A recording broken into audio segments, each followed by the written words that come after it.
Hello, everybody, and welcome back to another episode of Droids Are Welcome Here, the Star Wars nerd podcast where everybody, including those plucky little droids, are welcome. Today, we're joined by our good friend Jimmy from Star Wars on High. I've got my lovely co-host Jace, and we're going to be talking about the third episode of Andor Season 2 and probably cry a little bit. So let's talk about Harvest.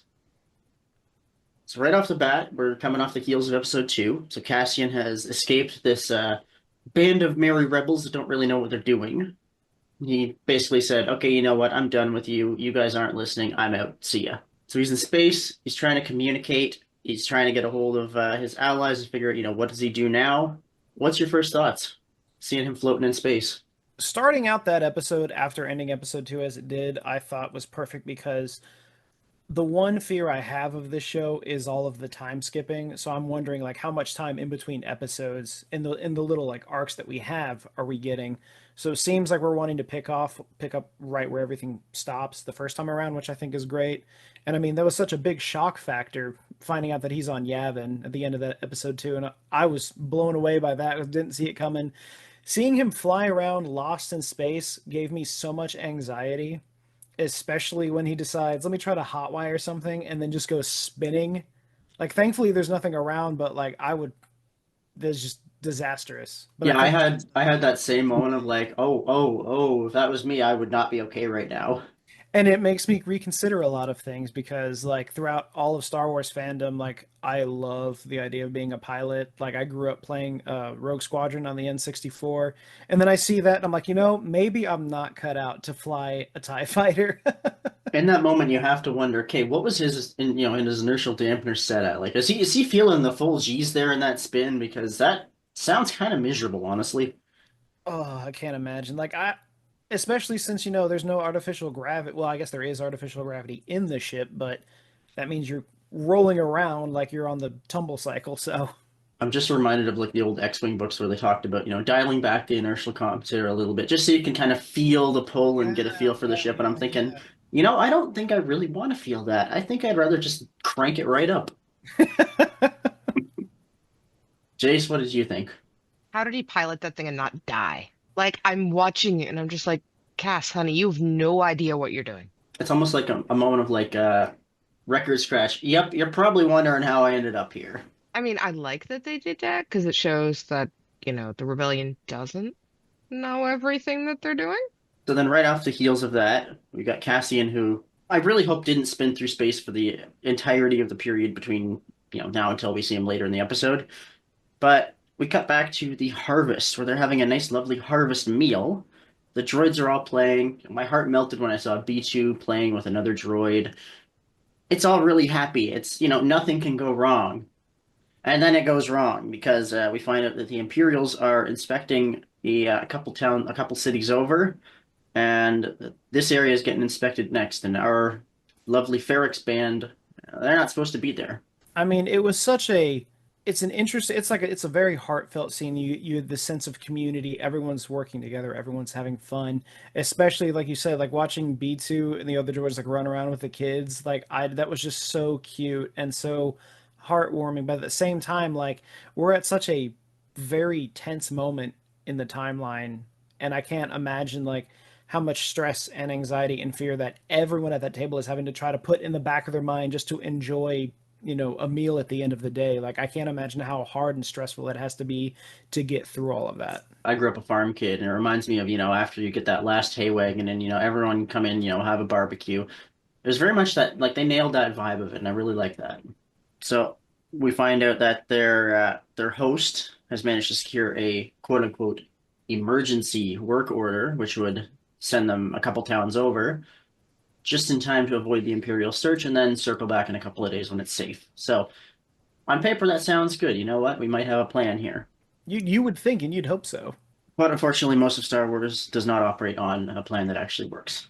Oh no, there are never any plans that actually go according to plan, as we've come to see through everything. We cut back to Chandrila, which I know I said this last episode, but I absolutely love the architecture. It's very kind of proto-Nabooian, and I think it's just absolutely stunning. So you've got Mon Mothma and her daughter Lita, and she's basically trying to give Lita the advice that her mother never really gave her, that maybe you don't have to go through with this if you don't want to. If you're not ready, we can go out there and say, just everyone have a great afternoon. We can walk away and say, you know what, I'm not ready for this. And her daughter does not take it all that well and more or less implies that she would rather she was just drunk right now. It's a very sad moment. You can see it in Mon's eyes, the moment that it's like her spirit just breaks. There was so much about that scene, and it's just another one of those things that Tony Gilroy is just doing right.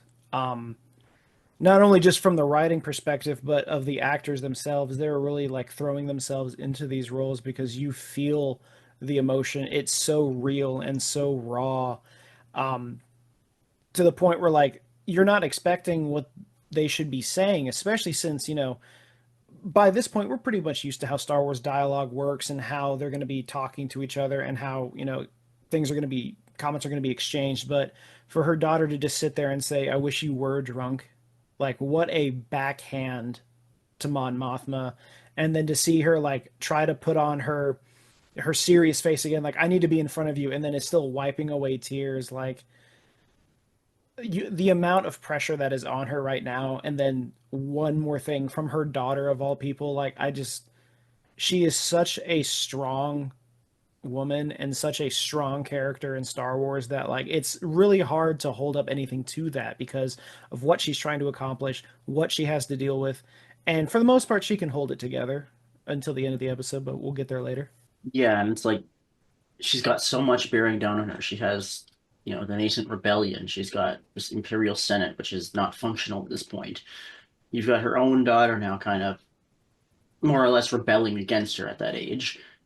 And then she finds out that, you've also got Tay maybe looking to blackmail her a little bit. It really became that meme I've been seeing a lot lately that says, "I accidentally became important at work and it's ruining my life." I think that is the perfect one for that. Yeah. I mean, I like that they showed the conflict between Mon and her daughter because, like, I have conflict like my own mom over various bits and pieces and yeah, nonsense. But it's good to show that despite Mon's assurance that everything is fine, everything is clearly not fine, and like what Mon wants for her daughter isn't necessarily what her daughter wants for herself, and I think that's very important to highlight especially with someone in that kind of position, part of that family. That's a really good way of looking at it. And I think that a lot of people are probably going to see it like that. I think it's certainly important to highlight that too, because like it's not just in there for the sake of the drama. Like I feel like every scene of this is important and needs to be paid attention to. I feel like a lot of this, Tony Gilroy was really just trying to make sure that every single fan who was watching this felt seen in some way, shape, or form, Agreed. even if that feeling is pain. Been there, felt it right now. Anyway, So we cut back now to they're doing their ceremonial rhythm, which was just an absolutely beautiful ceremony with, lots of circling around, and it's just absolutely very well choreographed. and one thing about that, and one thing that Star Wars will always get right is like formal dresses. Her wedding dress was stunning, like absolutely amazing. I was when I saw it, like when you first see it like on the little like mannequin in the beginning, everyone's like, "Oh, this is nice," and then when she's actually wearing it, I was just like, "This is top notch. This is just incredible work from the um, wardrobe department. It was just incredible." Yeah, and it just really goes to show that like they're on this. Like every single thing that the wardrobe department does, like it's always spot on, right down to the like smallest detail. I don't know how they do it. And it's unique in and of itself, too. Like you've got Naboo culture, which has like its own style and theme, and then you've got this. They're both unique and gorgeous in their own rights. And then you've got the whole thing with like the braid in Lita's hair, which kind of reminds me a bit of a braid in a Jedi apprentice's hair that is kind of cut, I would assume so once they become a full-fledged Jedi Knight. In this case, her daughter's braid is cut when she's, a full-fledged married woman, even though she's like what, 13? Something like that. Jace, I love that you brought that up because it just unlocked a memory. You mentioned that it looks like a Padawan braid, and I love that she kind of had them on both sides, even though one's like longer than the other. Because as soon as you said that, I immediately thought back to some of the concept art for the prequels for Obi-Wan Kenobi when initially, like, the Padawans were supposed to have two long braids. So I'm not saying that's connected. However, if it is, that's pretty cool. I think you might have just nailed one of them. And I'm kind of wondering. So we'll get to it later, but at one point in this episode, there's a mention of the Rakatan invasion of Chandrila 25,000 years before. And I'm just theory crafting here, so I might be off my rocker, but I'm almost wondering if at that point the Jedi would have come in to save Chandrila, and some of that Jedi culture may have rubbed off on the early settlers of Chandrila. I like where you're going with this because I could absolutely see that happening. You said we'll get to this later. I don't want to dive head first, so I will say oh, it feels so weird being able to actually like theory craft. There's like some after so many like a decade plus on Wikipedia where I'm used to like everything needs to be absolutely sourced. You can't speculate. It feels kind of nice to speculate in theory craft. This is fun. I know sometimes you want to get the cork board out and get your wires and start crossing everything together. Just get all the paper notes. Well, I've got plenty of binders. So then we cut off there and we get to the beginning of quite possibly one of my favorite scenes in all of Star Wars. Dedra and Cyril prepping for dinner with his mother. And you can see that they are so nervous about this. They're both just absolute balls of anxiety. You've got Cyril pausing because he has to straighten the fondue prong that isn't straight, and it's like, and there's a cat that is now the new guest. Yeah, This this is will happen. acceptable. All right, Kitty Cat, what did you think of the episode? Oh, she could not care less. So yeah, this is definitely hands down like the start of one of my favorite scenes. I feel like a lot of people can relate to that. It's like, you know what, you're having dinner with a dinner maybe you're not looking forward to, and you're like, oh, I'm so worried it's not gonna go good. And you start trying to make sure every little detail is perfect. All of us were Cyril. That scene was incredible and just proves my own theory about myself in that I am terrible with coming up with theories. I have a blast making them. There's only one theory I've ever had that has come true, and that was my theory on who was gonna survive the episode Night from the Acolyte. That was the only time I was right, and I hated it. But I say that because in this scene, we see them getting dressed up, we see them getting nice. Clearly, they're getting ready for company, and the way they were talking, like, you can't keep holding this off. I was kind of hoping you wouldn't be home tonight so we wouldn't have to go through with this. I thought we were talking about Dedra's parents coming. I didn't even think about Cyril's mom. I don't know why that thought never crossed into my mind, but that just proves that I cannot come up with a theory and follow it through. Absolutely can't. So one of my favorites. So I did this completely by mistake back in like when Mando, or back in the last season of Mando, when we briefly saw Zeb pop up. Yeah. I was running the Wook accounts at the time, and I was tweeting out I literally just scheduled completely random things. I think there was some trending things, and just for the heck of it, I tweeted out just the name Garazeb Aurelios.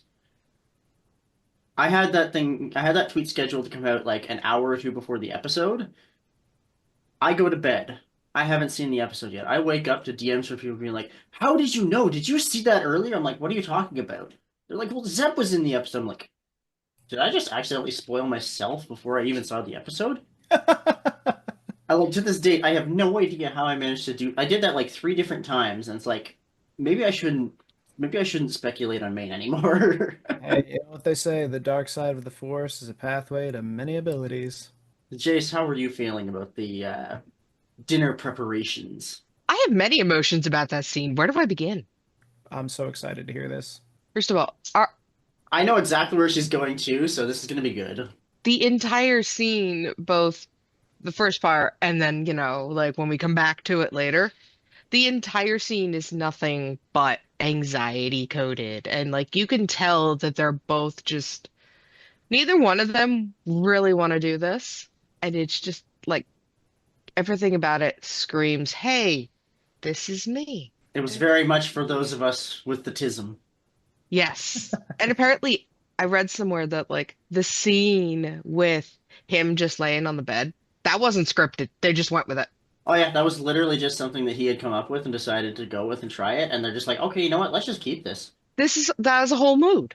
I got the biggest laugh out of that scene. I thought it was just that cold cut to him just right there on the bed. I was just like, that is such a mood because what else are you going to do? Like, where else can you go in a situation where you've got, you know, someone that you've formed this relationship with and your parent in this room and they're fighting over you in some way? Like, I just, please remove me from this and I don't want to mention it ever again. It's like that childhood family dinner where it's like all the parents and the aunt are fighting, and like the kid just goes upstairs and he's like, I don't want to be here. Pretty much. I do want to say that whole scene was crafted beautifully. The shots they're using of like all of the preparation to, washing plates, setting the table, picking out their outfit, Dedra putting on her mask to smile for other people, like powerful stuff. But the music that goes with the scene, it's so genius because correct me if I'm wrong here, but I'm pretty sure at one point George said that the the original trilogy was supposed to be like the 50s, or was it the 60s to the 70s, and then the prequel trilogy was supposed to be like the earlier times, and that's why everything was much more colorful. I vaguely remember that somewhere. It was like, yeah, it was like a as the Empire came, it was kind of like as the Empire came in, it's like everything just got a little bit dimmer. Right. So keeping with that theme of comparing the times to decades from real life, I think the music matches it perfectly because it kind of gave that like 60s spy movie vibe in the way it was orchestrated, and I just felt that it fit the scene perfectly. Completely agree. It blends. So we cut away to Clea and Cass making contact, and Cassian is very much not a happy camper in this scene. Like he is upset, he is panicking because the plan went off. It went off plan. The ship wasn't there. He's in a ship he has no idea how to fly, and he doesn't know what to do. And then she tells him also, you can't call home. It's crowded there, as which we all know is code for there are stormtroopers there. If you do it, you're gonna get your friends killed. Cassian is a fantastic character, and I'm starting to love him more and more as we watch this. But Diego Luna, his acting is just above and beyond because again, I think they're just so into the character. Like he feels genuinely frustrated. Like he's like it doesn't feel like he's acting that part. Just I've been upside down for 2 days. Like, yeah, I'd be pretty pissed too. And it just like he's trying to just get that point across to them. Like, I need some help to figure out what we're doing. I don't know what I'm doing in this ship right now. Stop using code phrases. Listen to what I'm telling you. Or just put simply, help. I did also find it interesting when it's very crowded here. What does that mean? Even I was like, yeah, that makes sense. It's crowded. What do you mean you don't know what that means? But again, he's frustrated. He's red hot. He's not going to try to process your code words right now. So then we get to, as I alluded to, my favorite, the start of my favorite scene, fondue in space. I have to imagine this is cheese fondue, not chocolate fondue, but fondue in space, with his mother apparently dripping her fondue all over the table while she talks about Uncle Harlow and how much Uncle Harlow helped them with everything. Oh, you wouldn't be anywhere without Uncle Harlow's help. I think at this point we all hate Uncle Harlow. Clearly, that's the point we're supposed to take away from this is that he was not a good guy. But I gotta say, like, I understand it's Star Wars, the food's gonna be different, but that fondue looked gross. It did. I have to imagine that that's going to be one of the next things released is going to be a Galaxy's Edge fondue experience. I mean, I'd be okay with that. Also, like, we're talking about hating Uncle Harlow, but I hate her for bringing it up. Like, read the room. I'm just going back to the fondue for a second. Here's my idea. No, Jordan. Galaxy's Edge. No. No, no, no. So, we take a Ronto wrap from Galaxy's Edge, I already hate what you're doing. and you just layer some cheese on it. And I don't know what... Oh, you threw a hair scrunchie at me. Okay. I will take the thank you to move on. See, But yes, a Ronto wrap with cheese. Extra cheese. I'm so used to the actress playing Mrs. Fig from Harry Potter, so like her character here is so different and so like just There's no joy with this woman. It is just anxiety intense. but I think that's what makes it so good because like she has it's that classic older woman that you would have in those movies Well, my father, he always used to say, and like it's just that same monotone, like grungy voice. Like it's just perfect. And I always say, if I can hate a character based on their actions and what they're doing, the actor or actress is doing the job right. So that's high praise. Her laugh, like the way that she just sells that laugh, like just leans right into that. It sounds so forced and so fake. It's so perfect. It just, as you said, it's the mark of a truly good actor or actress when you just cannot stand their character. Oh, like me and Tarkin. Yep, like fantastic character, but actor, but you can't stand the character. I cannot stand Tarkin at all. Tarkin is a sweet baby angel. No. I'm kidding. I'm completely kidding. So then we swing back to Chandrila, where we see them walking down the aisle to everyone ringing bells, which honestly was actually just really cute. Yeah, it was a good time.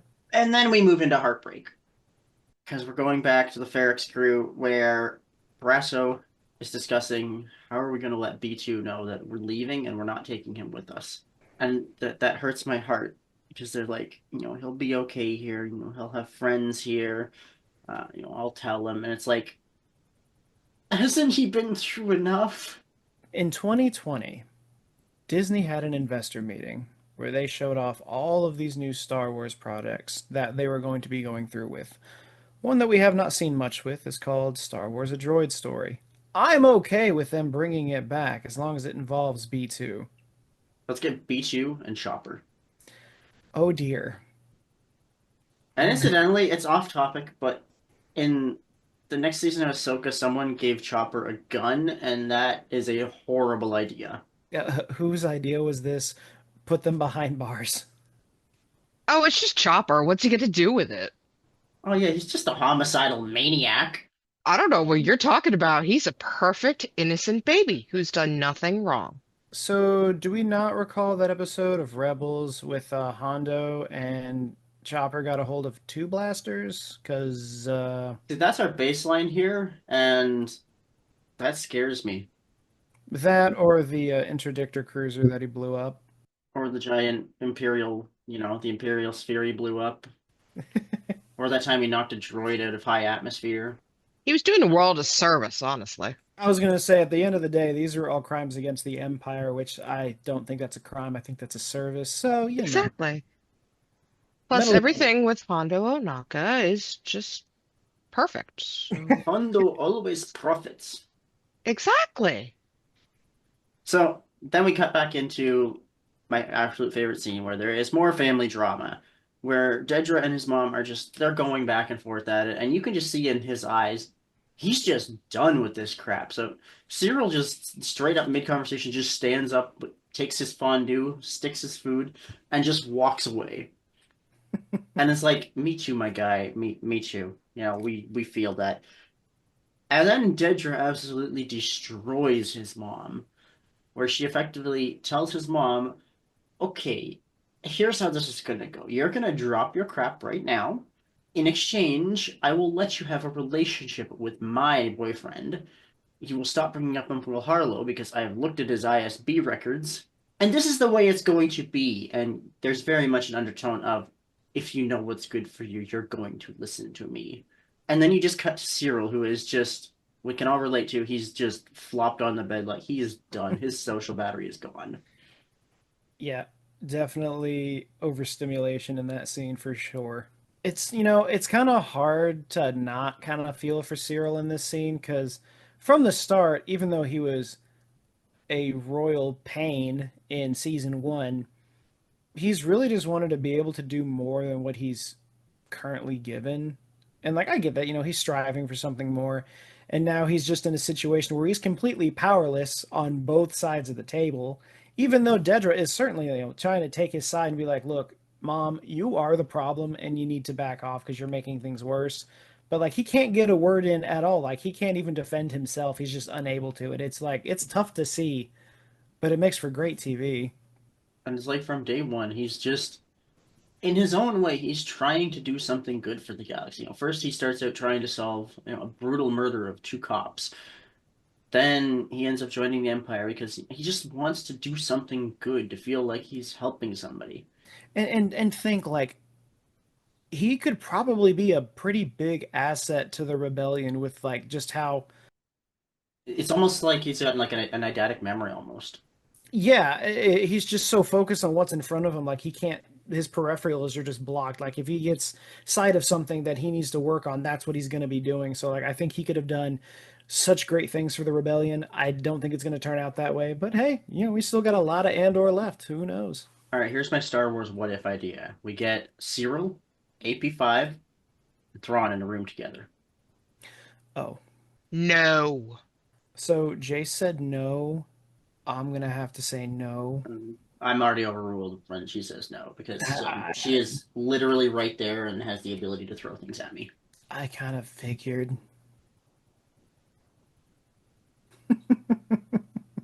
At one point, it's just going to be a chair. Like the object should just be him. Yeah. Oh, she already stole my chair. That's yeah. I'm sitting on a computer case right now.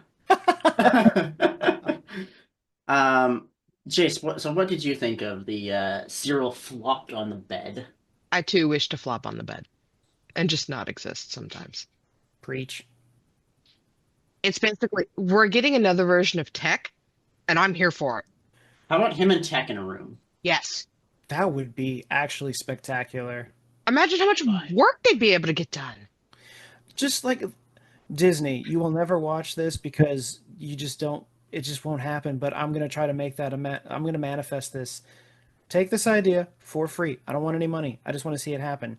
Start creating shorts for Disney Plus of 5-minute interviews between two characters. Much like YouTube likes to do, where they take two actors and they interview each other. Make the characters talk to each other. Take Cyril and take Tech, put them in a room, let them talk for 5 minutes. I will be so happy. It's a home run idea, and I wish I knew anyone on the production side, but unfortunately, I mostly know authors. Have to start somewhere. But like that would be a home run idea of just, you know what? Take two characters who would never even be in the same area, put them together. What's going to happen? Please, if anyone reads this, if anyone is actually watching this, and I hope somebody is, let us know in the comments if you'd like this idea. Oh, they're watching. I have faith. So we've just finished. Cyril has flopped on the bed. He's out for the count. We cut back to Chandrila. So Luthen has helped acquire this artifact called a Shandi Murl, which is about 25,000 years old and was stolen by Rakatans 25,000 years earlier. I, of course, when I heard Rakata, I paused the episode and screeched. Probably confused the hell out of Jace because we're nerds. Naturally. Mon starts talking with Tay, and Tay starts to hint that he is indeed in some kind of trouble. And he almost hints that, you know what, maybe if you don't really help me here, that maybe somebody else can help me. Almost blackmail-like. What are your thoughts on that? Well, for starters, I got a lot. So let's talk about the Rakatan invasion, shall we? Let's talk about the Rakatan invasion of the galaxy. We have been getting a lot of drops here and there through several forms of media for the Old Republic. I started noticing a lot of that throughout the High Republic books and comics, which I thought was pretty great. And then I'm pretty sure, and I'm probably wrong as usual, but the first drop of that we've gotten recently, at least in the new canon, was in Andor season 1 with the Blue Kyber. So when he said that and said, take, memory of like the Rakatan invaders or whatever the line was, I was like, oh, Rakatan, we're going there. That's interesting. And now to bring it up again and give us a specific time of 25,000 years ago, I can't help but think that they're trying to lay a little bit of groundwork for the Dawn of the Jedi movie. I would very much like this, and I would also absolutely do the nerdiest of screams if I can get a mention of Centerpoint Station. Classic. I would just die. I'm so serious. I think that's what they're doing because I think they've kind of done it a little bit here and there. I can think of examples, but of course I can't bring any out of my brain right now. But I feel like they've done this before where they just like drop little hints here and there, and then that becomes a project later down the line, trying to lay a little bit of groundwork, mainly for the nerds such as us, to see that and think, "Ooh, are we going to see that?" And we know the Dawn of the Jedi movie is coming. Please don't cancel that. I'll cry. And we know it's supposed to take place like around the time of the first Jedi, which is going to be probably around that 25 to 30,000 year mark. So I think they're trying to set some groundwork for what we could potentially see in future content. At least I certainly hope so. I think you might be onto something here. And realistically, they're not going to go forward in time because that's what the Rey movie's going to be. So they're not going to jump ahead of that.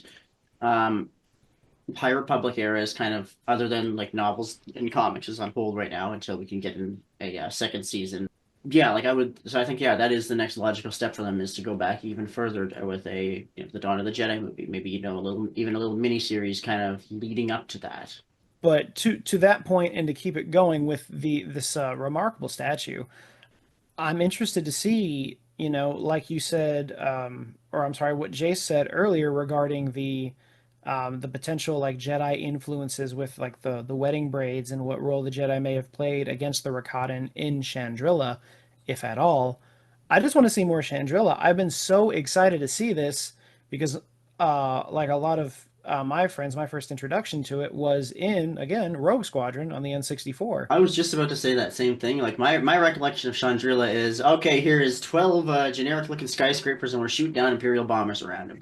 But you know what? It was so it's got to be the nostalgia for me, but that's just how I always pictured Shen. I wanted it to be like perfect fake green grass that you see in like suburbs, like it just rolling perfect green hills with like white towers, white buildings. That just was the kind of the vibe. It's not necessarily like that here, but I still think it's perfect because it doesn't look like a redesign of another planet we already have. Like if you obviously I've looked at them long enough I could do it, but if you held up, a picture of Tatooine, a picture of Jakku, and a picture of Pisana and said, "Hey, can you tell me the difference here?" You really can't.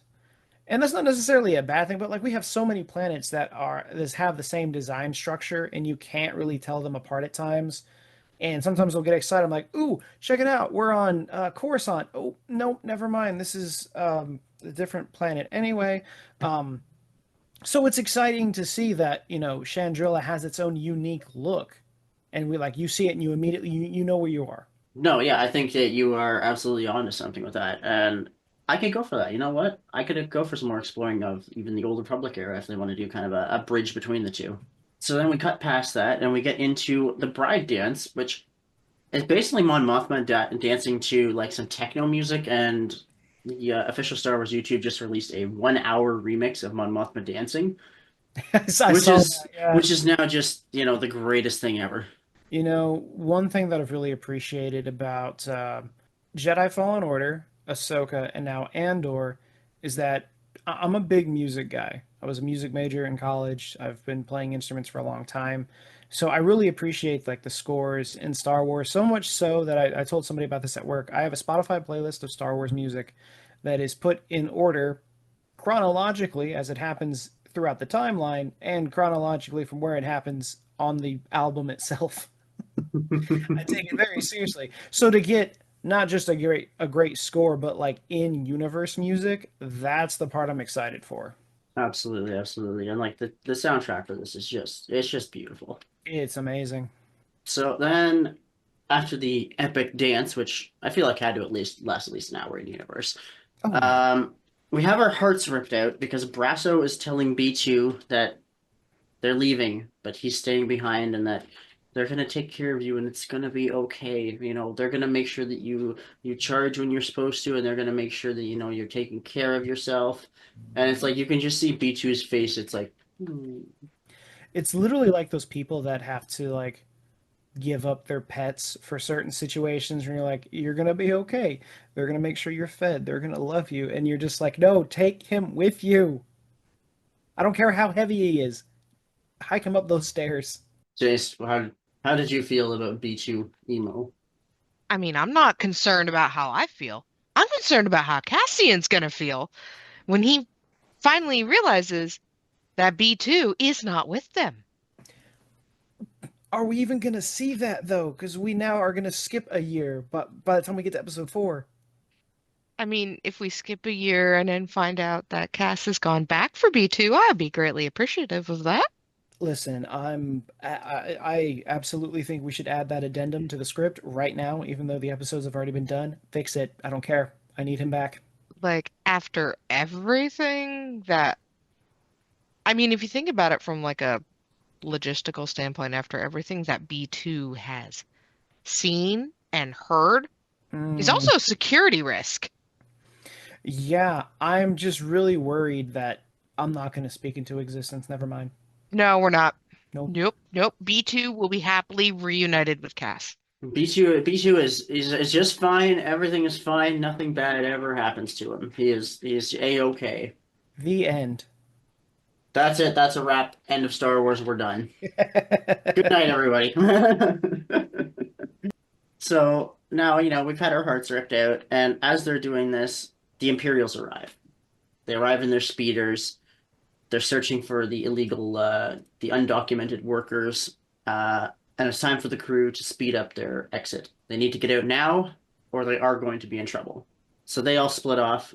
The Imperials arrive and basically force the other people on this farm to feed them, which is like, really, guys, you've got your own ration packs. Like, come on. So they're trying to distract the troopers, but it's not looking good for our crew. We cut back over. And we find out that Luthen is implying that Tay needs to be dealt with because he's obviously gone a little bit. He's going a little nuts. He's not doing so hot, and he's becoming a major security risk with everything he knows. So, what's thoughts on Tay? Tay's dead. There's no way around that. And the thing is, Luthen is such a complex character, and I think he's one of those characters that, like, if you're not afraid of him, you should be. Because, like, I understand he's putting on this facade so he's not found out for what he's really doing, but, like, dude is the fakest person ever. Understandably, for good reason, but that is just terrifying. And I think it's perfect because when we play back to when he first arrives on Chandrilla, they're like, he's like, oh, he can't keep a secret. He's like, oh, I'm getting better at it. Like, yeah, a little too good, honestly, for him to be able to just kind of flip that switch and go from like the real him to this facade that he puts up. Even so much so to the point where I can't remember the exact lines, but when Mothma's like, I don't understand what you're talking about, he's like, how nice for you. Just like, you might as well just have sludge coming out of your mouth. Like, you're just so evil in that scene, but like, it's so conflicting. It's hard to like, I don't, should I root for him? Should I not? Are we doing good? I'm really interested what we're going to think of Luthen by the end of this. I'm going to theory craft here. I think that Luthen is going to be the one that kills Bix, Oh, and I think Cassian is going to have to kill him because we know that realistically speaking, everyone is probably going to die.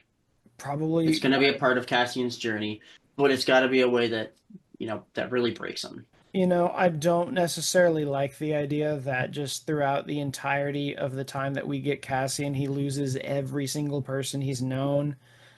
Because we Except for already, B2. B2 is fine. well, yes, of course, because we saw this happen in Rogue One. Like no one made it out. So I'm wondering if we're gonna get like if it's gonna be the same deal and just everyone's just gonna get picked off, or if it's gonna be one of those scenarios where maybe this is just me being hopeful. Bix and Brasso, maybe he just drops them off somewhere and it's like, look, you're far away, you'll be safe here. Just keep your heads low. Don't come looking for me. One of those kind of situations, which is what I'd ideally would like to happen. I don't see Luthen making it out of this. Hell, maybe even Luthen gets into it with Saw Gerrera, and that's how he ends up going. Like, there's so many different things so many different ways this could go. So yeah, now I'm so intrigued because like obviously we're getting the 3 episode arcs every week, and now this Tuesday it's going to be a 1 year gap from this last episode that we're discussing now. Yeah, A lot happens in a year. A lot of stuff happens, and what's going to happen? yeah. For Tony Gilroy to say like he wanted to pick out like the most important days in out of the year to show in each like little arc, like, whew. So what's not happening? Well, in that year, B2 lives happily ever after. He runs around with other droids, laughing and smiling and having fun, and nothing bad ever happens to him. We're not in denial. Chase, do you think that Tay is a dead man walking? Yep. Half of this cast is probably dead walking, let's be honest here. The only ones that we know survive are the ones that we see in Rogue One. Well, on the bright side, we know Mon Mothma's fine. So we slip over to Cassian, who has now just entered orbit over this planet. He's obviously very worried about his friends, and he's going all in now. He's all in. He's going to save his friends. cut back to the wedding dance. Mon Mothma needs a drink, and you know what? All the power to her. She deserves that drink. So that's probably about the part in this episode where I just had my brain was going 1,000 miles a second. For starters, Cassian's clearly getting the hang of this TIE Avenger.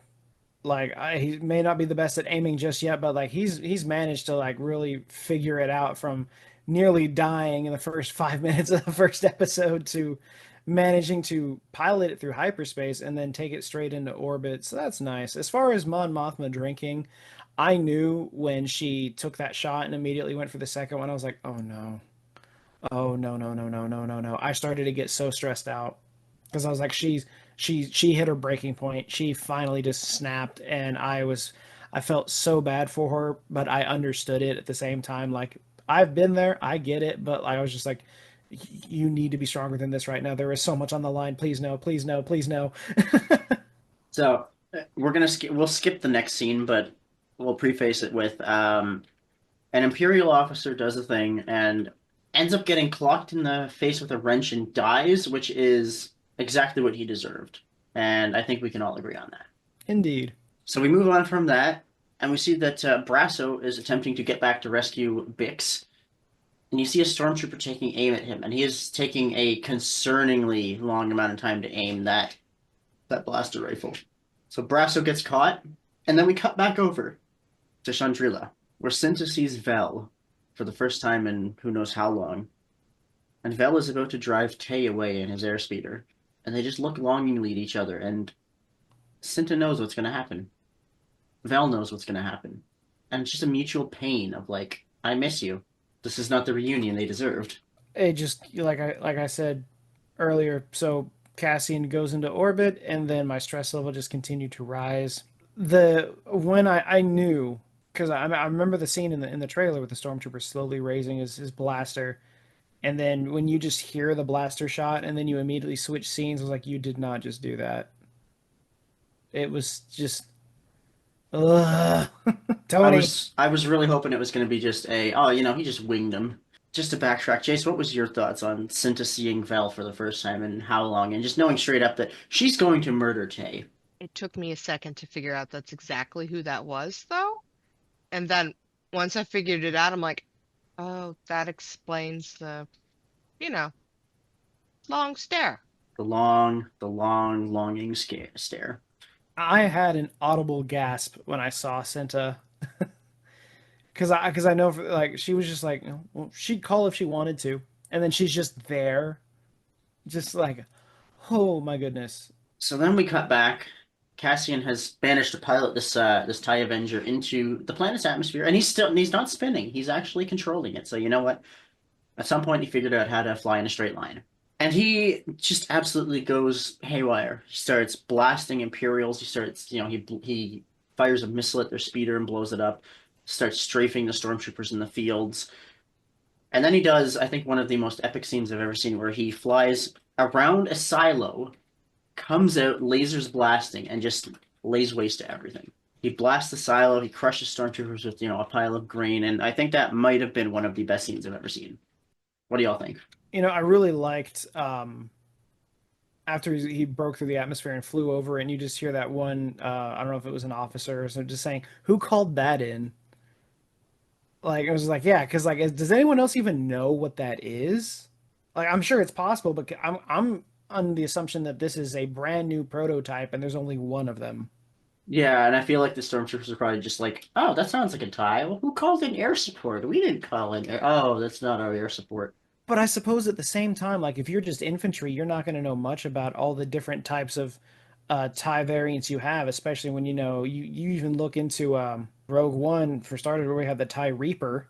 So now we've got the tie Interceptor and the tie Avenger. Well, I don't know if we have the Interceptor at this point, but regardless, like you have all these. It's just a tie as far as everyone else knows. Yeah, and that was I know I said this in my last episode, but like that was a nice pullback from the original TIE Fighter game, like the TIE Avenger. Like that's a nice throwback right there. Kyle Katarn's reaction to it when the engines kicked on, he was over the moon. he and Bendu just recently uploaded their reactions, and in episode one, when the engines, he's like, "That's the sound from the TIE Fighter game," and I was like, "You know that." You know what? If anyone was going to clock that right off the bat, it was Kyle, Oh, and of I love course. him. I love him for it. And I know it hasn't been officially said that it's a TIE. It's that model is supposed to be a TIE Avenger. I would Oh, just like to they point did out. put it there. Yep.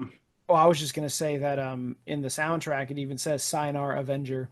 I'm more disappointed in myself for spending way too long not realizing whose headdress that was in the relic shop. I clocked it immediately. Jordan and I did not, which is very weird because I was just discussing with somebody else not that long ago how this franchise fails to take advantage of Mon's relationship with Padme. She mentored her kind of, and then goes on to work with her daughter. But there's no connection, no mention, nothing. And it's very disappointing.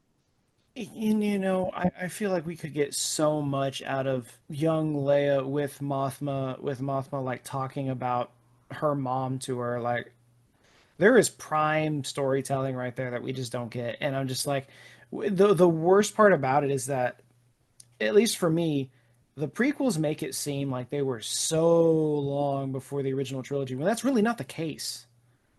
And like we act like these characters are like 30, 40 years ago, and that's no, it's less than 20 years. Of course, between the gap between episodes 1 and 2 aside, why don't we talk about this? Padme was such a powerful primary figure, and I think Leia deserves to know who her mom was.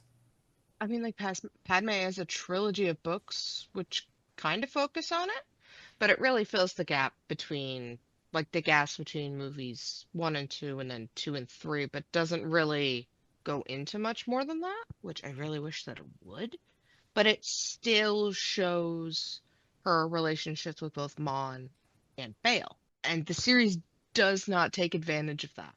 I also suppose, at least for the time frame in which this is happening, like I guess they wanted to kind of keep that secret for reasons, especially since we see like if you've I don't know if anyone's read the book Bloodline here, but like we kind of say you get into that reason of still like people are starting to find out who your parents are and things aren't going well. So I'm wondering if, the whole thing was just a tactic to protect her from others. But I don't know. Maybe, but even like in The Princess and the Scoundrel, Mm. there's plenty of moments between Mon and Leia, and nothing's even mentioned. Yeah, and I mean, we kind of got close to like Leia learning a little bit about that in the Leia book, the YA book, when she goes to Naboo. But even then, like, not a lot. So yes, we it is confirmed that it was an experimental TIE Avenger. Love it. At this point now, Brasso, his speeder's on the ground. Brasso's on the ground. He's not moving. He's taking a nap. Brasso is just taking a nap. He's had a long day. He's all tuckered out. And this is the first thing Cassian sees is his best friend dead on the ground. And it's time to go. So he gets Bix, he gets their team together, they jump on the Avenger, and it's time to flee. Leaving Brasso behind, never to get his funerary stone, and leaving B2 behind. Cue the pain. Because I saw someone tweet out after that B2 is going to find him and be like, Brasso, Brasso, No, we need to go find stop Cass. it. Stop it. Stop. No. No. And it hurt. Right to jail. It just hurt. Look, I did not like it because it was so painful. You deserve that one. You deserve that. Just letting you know. What the heck did you I'm not throw taking at me? sides here, but I had it coming. I've been hit with a piece of plastic. Ow, that actually hurt. Hey, like I said, the objects are just going to keep getting larger to the point where it is a chair. I have books over here. Oh shit. That's yeah. I have books. Don't make me. The absolute panic that just went through your head. Save me, Chris Kempshaw. No. But I'll tell you this about Brasso's final moments. That was probably one of the more raw moments that we need to understand. I know the stigma around like if they weren't killed on camera, they're not dead. But I feel like this is one of those cases where like Yeah, it's done. it's more like we're at a point in this war where things are boiling up and it's about to happen big time, and not everyone's going to get that glorified ending. Like it's just going to happen without warning. And I As think that's one of the things that's going to make Cassian who he is throughout the rest of the season. Because as Tony has stated that season 2 is going to change Rogue One. Like you're going to see a different movie after this season, which I don't know about you, but traumatizes me to my core. But I mean, we kind of understand that, like up until the Edu flight station when he's supposed to kill Galen and doesn't. Like up until that point, like Cassian's kind of just really rude and hell bent on just like get in, get out, do what you need.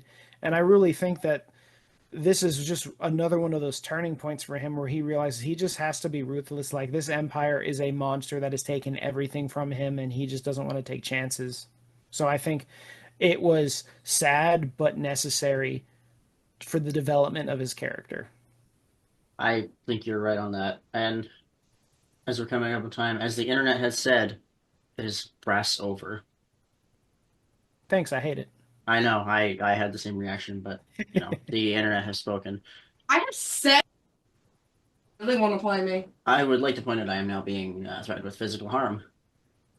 In other words, send help. No, you're fine. But that being said, thank you everyone for tuning in to watch this review of episode 3 of season 2 of Andor. Jimmy, thank you so much for joining us. It's been a pleasure having you on with us. We got to do this again sometime. Yeah, I'm very happy to have been a part of this. I really appreciate the invite. This was well worth my time. I loved it. Let's definitely do it again. And everyone, may the force be with you, and may B2 live peacefully forever. The end. Star Wars is done.